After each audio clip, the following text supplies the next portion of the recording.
ഗോൾഫിന് ഒരുപാട് രസകരമായ ചരിത്രമുണ്ട്.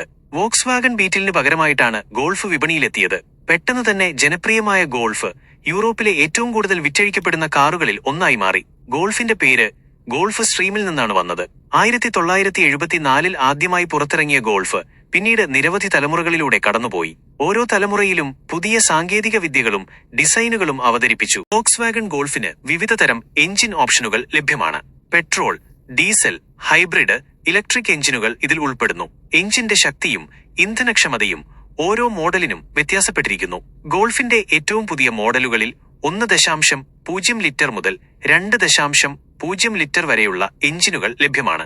ഇവ 90 മുതൽ 315 വരെ കുതിരശക്തി ഉൽപ്പാദിപ്പിക്കുന്നു. ഇന്ധനക്ഷമത ലിറ്ററിന് 15 കിലോമീറ്റർ മുതൽ 25 കിലോമീറ്റർ വരെ ലഭിക്കുന്നു. വോക്സ്വാഗൺ ഗോൾഫ് വിവിധ നിറങ്ങളിൽ ലഭ്യമാണ്. സാധാരണയായി കറുപ്പ്, വെളുപ്പ്, ചാരനിറം, നീല, ചുവപ്പ് തുടങ്ങിയ നിറങ്ങളിലാണ് കാണാറുള്ളത്.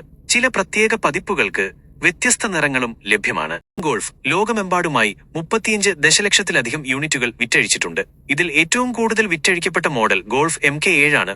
ഗോൾഫ് ഒരു ഡ്രൈവർമാരുടെ കാറാണ്. മികച്ച ഡ്രൈവിംഗ് അനുഭവവും സുഖസൗകര്യങ്ങളും ഇതിൽ സമ്മേളിക്കുന്നു. ഗോൾഫ് റേസിംഗിന് ഉപയോഗിക്കാറുണ്ട്. ഗോൾഫ് GTI, ഗോൾഫ് R തുടങ്ങിയ മോഡലുകൾ റേസിംഗിനായി പ്രത്യേകം രൂപകൽപ്പന ചെയ്തവയാണ്. ഇവയ്ക്ക് ഉയർന്ന എഞ്ചിൻ ശക്തിയും മികച്ച ഡ്രൈവിംഗ് ഡൈനാമിക്സും ഉണ്ട്. വീഡിയോ ഇഷ്ടപ്പെട്ടാൽ സബ്സ്ക്രൈബ് ചെയ്യാൻ മറക്കരുത്. കൂടുതൽ വീഡിയോകൾക്കായി ബെൽ ഐക്കൺ കൂടി അമർത്തിയാൽ മതി.